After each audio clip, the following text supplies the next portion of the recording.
وبركاته. إن الحمد لله والصلاة والسلام على رسول الله. أما بعد، رب اشرح لي صدري ويسر لي أمري واحلل عقدة من لساني يفقهوا قولي. ربنا زدنا علما، ربنا زدنا فهما. اللهم صل على محمد وعلى آل محمد كما تحب وترضى. أعوذ بالله السميع العليم من الشيطان الرجيم. بسم الله الرحمن الرحيم. قال الله تبارك وتعالى في الكتاب الحكيم: إن عدة الشهور عند الله 12 شهرا في كتاب الله يوم خلق السماوات والأرض. عظیم سامعین کرام، الحمدللہ اللہ تبارک و تعالی نے دین اسلام جیسی عظیم نعمت سے نوازا ہے۔ دین اسلام ایک ایسا مذہب ہے، ایک ایسا دین ہے کہ جس دین نے ہر دور میں اپنے چاہنے والوں کی خیر کی، ہر دور میں اپنے چاہنے والوں کی خیر خواہی کی۔ تو ایسا پیارا دین جو ہر دور میں اپنے چاہنے والوں کی خیر ہی کرتا ہے، کیا وہ دین اپنے چاہنے والوں کا نقصان کر سکتا ہے؟ ایسا ممکن نہیں۔ دین اسلام کبھی بھی اپنے ماننے والوں کا نقصان نہیں کرتی۔ جیسا کہ آپ کو معلوم ہے کہ سفر کا مہینہ اسلامی مہینوں کے اعتبار سے یہ جاری و ساری ہے۔ اسلامی سال کا پہلا مہینہ محرم ہے اور دوسرا مہینہ سفر۔ سفر ایک ایسا مہینہ ہے کہ جس کے بارے میں دور جہالت میں لوگ یہ سمجھتے تھے کہ یہ مہینہ منحوس ہے معذاللہ، اور پھر اس مہینے کو منحوس سمجھتے ہوئے اس ماہ مقدس میں کوئی شادی نہیں کرتا تھا، اس ماہ کے اندر کوئی جناب اپنے کاروبار کا آغاز نہیں کرتا تھا، اس مہینے میں کوئی سفر نہیں شروع کرتا تھا، اپنا کوئی کاروبار نہیں کرتے تھے۔ وجہ وہ یہ سمجھتے تھے کہ اس مہینے میں جس بھی کام کا آغاز کیا گیا وہ مکمل نہیں ہوگا۔ اللہ تبارک و تعالیٰ کے پاک پیغمبر علیہ السلام نے اپنی احادیث کے اندر یہ بات ذکر فرمائی۔ اللہ کے رسول صلی اللہ علیہ وسلم کا فرمان مبارک سے بخاری کے اندر آتا ہے، نبی کائنات علیہ السلام نے فرمایا: لا عدوى ولا طیارہ ولا حام ولا صفا۔ اللہ کے محبوب پیغمبر علیہ السلام فرماتے ہیں کہ لوگوں، یہ سفر جو ہے یہ منحوس مہینہ نہیں ہے۔ نبی کائنات علیہ السلام نے بذات خود کے بات فرمائی کہ سفر کا مہینہ منحوس نہیں ہے، لہذا جو بندہ اللہ اور اس کے رسول پر ایمان رکھتا ہے اسے چاہیے کہ وہ اس بات کو سمجھ لے کہ سفر کا مہینہ منحوس نہیں۔ جس بندے کا اللہ پہ یقین نہیں، اللہ پہ ایمان نہیں ہے، یا رسول اللہ صلی اللہ علیہ وسلم کی بات پر ایمان نہیں ہے، وہ جو مرضی کہتا رہے، اس بندے کی پرواہ نہ کی۔ لہذا ایک اسلام والا، ایک ایمان والا بندہ یہ بات سمجھ لے کہ سفر منحوس نہیں۔ دوسری بات جو اللہ تبارک و تعالیٰ نے اپنی پاک کتاب کے اندر ذکر کی ہے، ہم نے پہلے پڑھی آیت کریمہ، اللہ تبارک و تعالیٰ نے سورہ توبہ کے اندر فرمایا: ان عدت الشہور عند اللہ 12 شہرا۔ لوگوں، اللہ کے نزدیک مہینوں کی گنتی 12 ہے۔ اللہ کے نزدیک مہینوں کی گنتی 12 ہے۔ پھر آگے اللہ تعالیٰ نے فرمایا: عند اللہ 12 شہرا فی کتاب اللہ۔ یہ اللہ کی کتاب کے اندر بات معلوم ہے۔ اللہ کی کتاب قرآن پاک میں بھی یہ بات آ گئی۔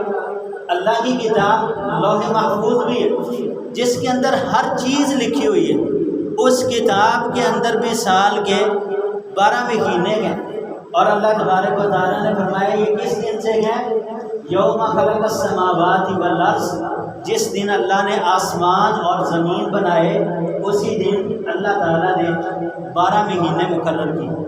تو حضرات گرامی قدر، بات سمجھنے کی یہ ہے کہ اللہ اپنے بندوں کے ساتھ اتنی محبت، اتنا پیار کرتا ہے، تو کیا اللہ تعالیٰ نے اپنے سال کے جو 12 مہینے مقرر کیے گئے ان میں سے ایک مہینہ منحوس بنا دیا؟ معاذ اللہ، یہ بات انتہائی غلط ہے۔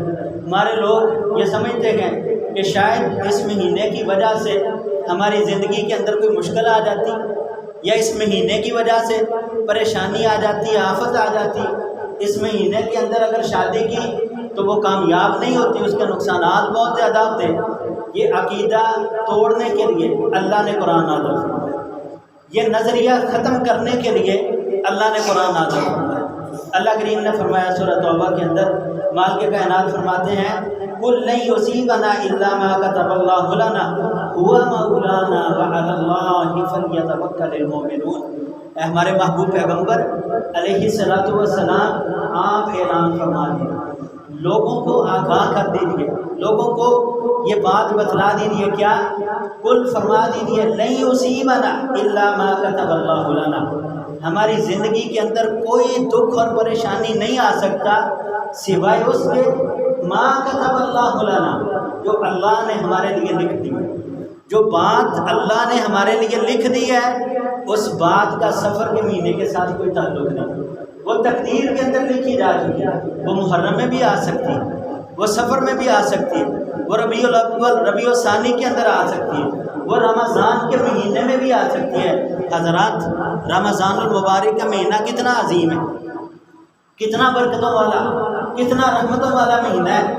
کیا اس مہینے میں لوگوں کی پریشانیاں نہیں آتی؟ لوگوں کو آتی ہے پریشانی، اس مہینے کے اندر بھی مشکلات آتی ہیں، اس مہینے کے اندر بھی لوگ فوت ہوتے ہیں، اس مہینے کے اندر بھی لوگوں کے گھروں میں طلاق ہو جاتی ہے۔ حضرات، اللہ تبارک و تعالیٰ کے کسی مہینے کو منحوس کہنا یہ ایک مسلمان کو زیب نہیں دیتا۔ اللہ تعالیٰ نے جو بات سمجھائی وہ یہ ہے، ہمارے محبوب پیغمبر علیہ السلام آپ لوگوں کو یہ بات سنا دیں، سمجھا دیں کہ لن یصیبنا الا ما كتب اللہ لنا، ہماری زندگی کے اندر جو بھی پریشانی آتی ہے یہ اللہ کی طرف سے لکھی ہوئی بات ہے، وہی ہماری زندگی کے اندر اللہ تعالیٰ کی طرف سے آ جاتی ہے۔ کیوں؟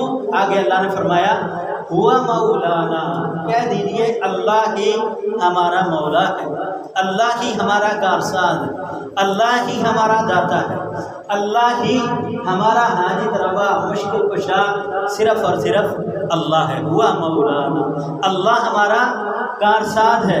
فَلْيَتَوَكَّلِ الْمُؤْمِنُونَ، چاہیے کہ جو ایمان والا بندہ ہے وہ تو اللہ پہ بھروسہ رکھے، وہ تو اللہ پہ یقین رکھے، وہ تو اللہ تبارک و تعالیٰ پر توکل کرے، جو ایمان والا بندہ ہے۔ حضرات گرامی قدر، سفر کا مہینہ یہ منحوس نہیں ہے، ایک چیز منحوس ہے، ایک چیز نحوست والی ہے، وہ کیا ہے؟ جو منحوس ہے اس کی طرف ہم غور نہیں کرتے، جس چیز کے اندر نحوست ہے اس چیز کی طرف غور نہیں کرتے۔ نحوست کس چیز کے اندر ہے؟ نحوست ہے کفر کے اندر، نحوست ہے شرک کے اندر، اور نحوست ہے بے نمازی کے اندر۔ بے نماز یہ منحوس ہو سکتا ہے، کفر جو ہے، شرک جو ہے یہ منحوس ہو سکتا ہے، اور اس کی طرف غور ہی نہیں کرتے، اس کی طرف فکر ہی نہیں کرتے، توجہ ہی نہیں کرتے۔ نبی مکرم علیہ الصلوۃ والسلام، جنہیں اللہ تبارک و تعالیٰ نے رحمت للعالمین کا لقب عطا ہے، وما ارسلناک الا رحمت للعالمین، ہم نے کائنات کے امام کو سارے جہانوں کے لیے رحمت بنا کر بھیجا۔ اب اتنے رحیم پیغمبر، اتنے شفیق پیغمبر، وہ کیا فرماتے ہیں؟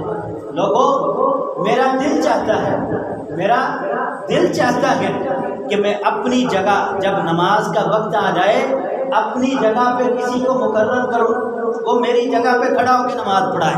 اور نبی مکرم علیہ السلام فرماتے ہیں میرا دل چاہتا ہے میں ان گھروں کے اندر جاؤں جن گھروں میں لوگ موجود ہیں، اور پھر میں ان گھروں کو آگ لگا کے جلا دوں، ان گھروں کو آگ لگا کے جلا دوں میں۔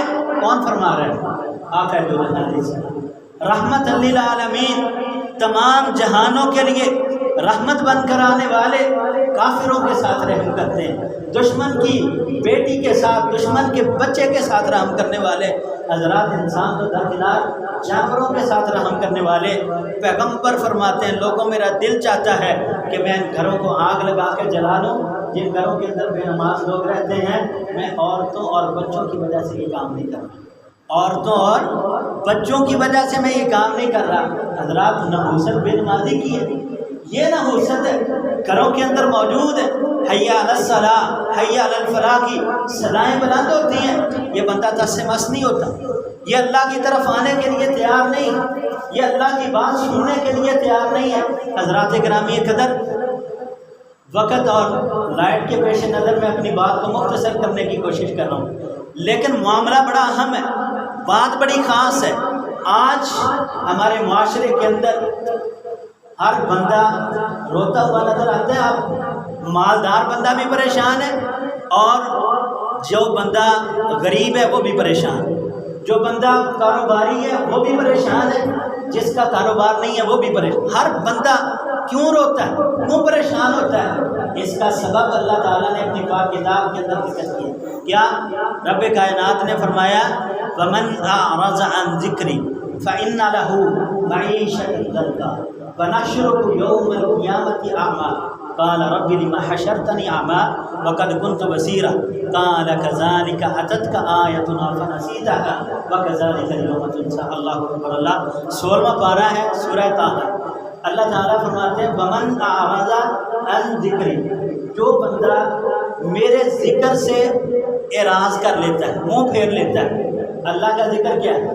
تسبیحات، سبحان اللہ، الحمدللہ، اللہ اکبر، لا الہ الا اللہ، یہ اللہ کا ذکر ہے۔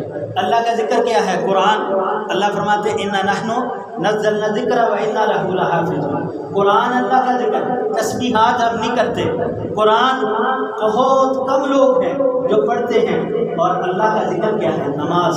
اللہ تعالیٰ نے خود فرمایا اقم الصلاۃ لذکری، میرے ذکر کے لیے، میری یاد کے لیے، مجھے یاد کرنے کے لیے نماز پڑھا کرو، نماز قائم کیا کرو۔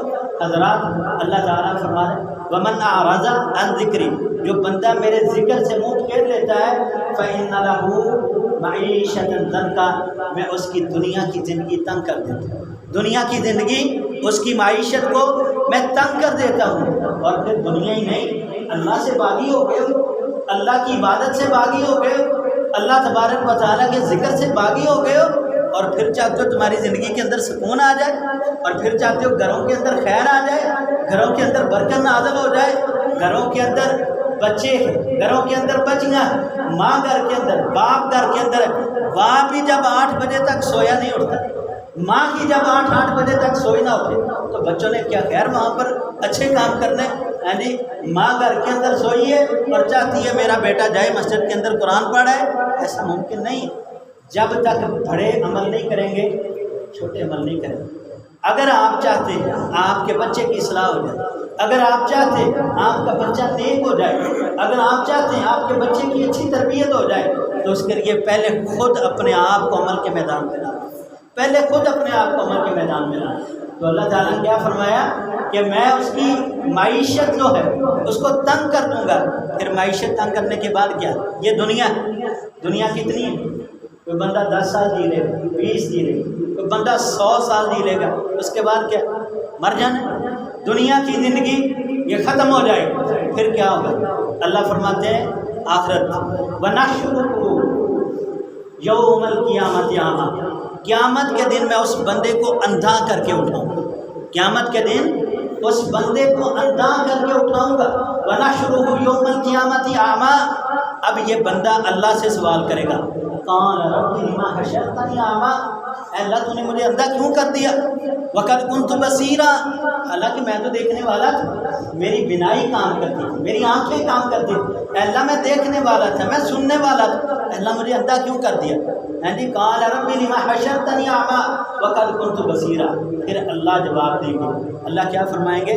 قال كذلك اتتك آیاتنا، اسی طرح تیرے پاس میری آیتیں آئی تھی، تیرے پاس میری آیات آئی تھی۔ قال كذلك اتتك آیاتنا فنسیتها، بس تو نے میری آیات کو بھلا دیا، میری آیات تیرے سامنے آئی میرا قرآن تیرے سامنے آیا، میری کتاب تیرے سامنے پڑھی جاتی رہی، اور یارو اپنے اپنے سینے پہ ہاتھ رکھ کے اپنے اپنے دل سے یہ سوال کرو کہ میں اللہ کے قرآن کے ساتھ کتنی وفا کرتا ہوں، میں رب کی کتاب کے ساتھ کتنی وفا کرتا ہوں۔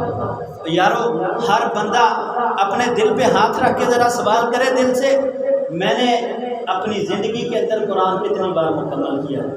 رمضان کے بعد رمضان گیا، شوال آئے، شوال گیا، ذی القعدہ آئے، ذی القعدہ گئی، ذی الحج آئے، ذی الحج کے بعد محرم آئے، محرم کے بعد سفر آیا۔ بڑے خوش نصیب وہ لوگ ہیں جنہوں نے رمضان میں قرآن مکمل کیا۔ رمضان کے بعد آج تک رمضان، شوال، ذی القعدہ، ذی الحج، محرم اور سفر 6 مہینے ہو گئے۔ کیا ان 6 مہینوں میں آپ نے قرآن پورا کیا؟ 6 مہینے گزر گئے، 6 مہینے۔ ان 6 مہینوں کے اندر آپ نے اگر ایک بار بھی قرآن مکمل نہیں کیا تو حضرات معاملہ بڑا سنگین، معاملہ بڑا خطرناک، اور ہم چاہتے ہیں کہ ادھر سے ہمارے جسم سے روح نکلے اور ادھر ہمارے لیے جنت کا گیٹ کھول دیا جائے۔ ایسا ممکن نہیں، بڑا مشکل کام۔ اللہ کیا فرماتے ہیں؟ قال کذالک اتتک آیاتنا، میرے بندے تیرے پاس میری آیتیں آئی تھیں، فنسیتها، تو نے میری آیات کو بھلا دیا، وکذالک اليوم تنسیٰ، آج اسی طرح سے تجھے بھلا دیا۔ استغفر۔ یارو جس بندے کو اللہ بھلا دے، جو بندہ اللہ کی رحمت سے نکل جائے، پھر اس بندے کا کیا ہوگا؟ یہ نحوست ہے، یہ نحوست ہے، یہ نقصان ہے آپ کی زندگی کا، یہ نقصان ہے آپ کی آخرت کا۔ لہذا غور کیجیے، فکر کیجیے، اپنی دنیا اور اپنی آخرت دونوں کو سنوارنے کی کوشش کیجیے۔ اپنی بات کو مکمل کرتے ہیں حضرات۔ اللہ تبارک و تعالیٰ نے قرآن پاک کے اندر یعنی بے شمار مرتبہ اللہ تعالیٰ نے نماز کا ذکر کئی بار شروع سے ہی اللہ اقیم الصلاوات و زکوٰۃ، اقیم الصلاوات و زکوٰۃ، یعنی بلکہ ایک جگہ پر اللہ تعالیٰ نے اپنے پیغمبر کو حکم دیا وَأْمُرْ أَهْلَكَ بِالصَّلَاةِ وَاصْطَبِرْ عَلَيْهَا، آپ اپنے گھر والوں کو حکم دیجیے بالصلاۃ، نماز کا، وَأْمُرْ أَهْلَكَ بِالصَّلَاةِ، اور گھر والوں کو حکم دینے کے بعد کیا کرنا ہے؟ خود پیچھے ہٹنا نہ، وَاصْطَبِرْ عَلَيْهَا، خود بھی اس بات پہ ڈٹ جانا ہے، خود بھی اس بات پہ قائم ہو جانا ہے، ڈٹ جانا ہے۔ حضرات آخری بات کرتے ہیں، اللہ تبارک و تعالیٰ نے قرآن پاک کے اندر اتنی بار ذکر کیا ہے نماز پڑھو، یعنی پہلے پارے سے کام شروع ہوا 30ویں پارے تک چلے۔ 30ویں پارے کی آخری چند صورتیں ہیں، سورہ ماعون ہے۔ اللہ فرماتے ہیں فویل للمصلین، میں کئی بار کی بات ذکر کر چکا ہوں، کئی بار یارو، فویل للمصلین، اللہ کیا فرماتے ہیں؟ نمازی کے لیے، اللہ کا نمازی کے لیے۔ ہاں جی، بندہ سوال کر سکتا ہے اللہ پورا قرآن پڑھ لیا، قرآن کے 29 پارے، ہاں جی 30ویں پارے کا بھی ایک زیادہ حصہ پڑھ لیا، چند صورتیں رہ گئی ہیں، پورے قرآن میں نماز کا حکم آیا۔ یہاں پر اللہ نے فرما دی فویل للمصلین، نمازی کے لیے ہلاکت ہے۔ کون سا نمازی؟ اللہ فرماتے ہیں الذین هم عن صلاتهم ساہون، جو اپنی نمازوں کے اندر سستی کرتا ہے، جو اپنی نمازوں کے اندر سستی کرتا ہے، اس کے لیے ویل ہے۔ یہ ویل جہنم کی ایک وادی ہے، جیسے جہنم کی ایک وادی کا نام ہے۔ اللہ تعالیٰ نے سورہ مریم کے اندر یہ بات فرمائی فَسَوْفَ يَلْقَوْنَ غَيًّا، یہ جو بے نماز لوگ ہیں ان کو اللہ تعالیٰ غیّا، ایک جہنم کی وادی ہے، اور یہ جہنم کا نچلا گڑھا ہے جہاں پر لوگوں کا پگھلتا ہوا خون اور پیپ گرے گی۔ یہ ان لوگوں کا ٹھکانہ ہے جو بے نماز ہو۔ استغفر اللہ۔ دنیا کے اندر ایک لمحے کے لیے نا آگ نہیں برداشت کر سکتی، دنیا کی آگ جو بڑی ٹھنڈی ہے جہنم کی آگ سے۔ حضرات گرمی کا موسم ہے، بیٹھنا چند منٹ مشکل ہو گیا کہ گرمی بڑی ہے، ہائے مارے گئے، یعنی حالانکہ الحمدللہ پھر بھی پنکھا چلتا ہے اور سکون جگہ اللہ کا گھر ہے۔ جہنم برداشت کر سکتے ہیں اتنی دیر کے لیے جتنی دیر یہاں کی۔ اللہم احفظنا منہ، اللہم لا تجعلنا منہ۔ لیکن پیارے بھائیو، یہ جہنم ہے اس میں فویل للمصلین، ویل ہے اس بندے کے لیے جو نمازی، ایسا نمازی الذین هم عن صلاتهم ساہون، جو اپنی نماز کے اندر سستی پیدا کرنے والا، کبھی پڑھی کبھی نہ پڑھی، کبھی وقت پہ پڑھی کبھی بے وقت پڑھ لی، کبھی 1 پڑھی کبھی 2 پڑھی کبھی 4 پڑھی کبھی 5 پڑھی۔ حضرات نماز اپنی مرضی سے نہیں، نمازیں 5 فرض ہیں، نمازیں 5 فرض ہیں۔ جو 5 پڑھتا ہے وہ اللہ کا فرما بردار، جو 5 نہیں پڑھتا وہ اللہ کا فرما بردار نہیں ہے، وہ اپنی مرضی کر رہا ہے، اور ایسا مرضی کرنے والا نمازی یہ اللہ کو پسند نہیں ہے۔ نبی کائنات علیہ الصلوۃ والسلام سے سوال ہوا ای العمل احب الی اللہ، اللہ کے محبوب پیغمبر کون سا عمل سب سے زیادہ افضل ہے؟ نبی کائنات علیہ السلام نے فرمایا الصلاۃ علی وقتها، نماز پڑھو اس کے ٹائم پہ پڑھو، نماز اس کے صحیح ٹائم پہ، یہ اللہ کے ہاں بڑا محبوب عمل ہے۔ پھر پوچھا گیا ثم، اس کے بعد کون سا ہے؟ اللہ کے محبوب پیغمبر فرماتے ہیں بر الوالدین، اپنے والدین کے ساتھ نیکی کرنا، والدین کے ساتھ حسن سلوک کرنا، یہ میرے اللہ کے ہاں بڑا محبوب ترین عمل ہے۔ لہٰذا پیارے بھائیوں پیاری بہنوں، وقت کم تھا، ارادہ بہت کچھ کہنے کا تھا، لیکن حالات اور وقت نے اجازت نہیں دی، لہذا اللہ کریم سے دعا کرتے یہ جو چند باتیں ہم نے پڑھی ہیں سنی ہیں، اگر انہی باتوں پر عمل ہو جائے، نمبر 1 سفر کے مہینے کو منحوس نہیں سمجھنا، نمبر 2 اپنے آپ کو نماز کا عادی بنا لیں، اور 5 وقت کا نماز کے فضائل، بہت ساری باتیں تھیں جو رہ گئی، جو کہنا چاہتا تھا میں لیکن کہہ نہیں پایا۔ اللہ سے دعا ہے کہ اللہ جو کچھ بیان کیا وہ بھی قبول فرما، اے اللہ جو نہیں بیان کر سکے اے اللہ وہ بھی قبول فرما۔ خواہش تھی لیکن انہی باتوں پہ اپنی بات کو ختم کرتے، اللہ 5 وقت کا نمازی بنا دے، اے اللہ جہنم کی آگ سے محفوظ فرما لے، اللہ تعالی ہم سب کا خاتمہ ایمان فرمائے، آمین۔ آخر دعوانا الحمدللہ رب العالمین۔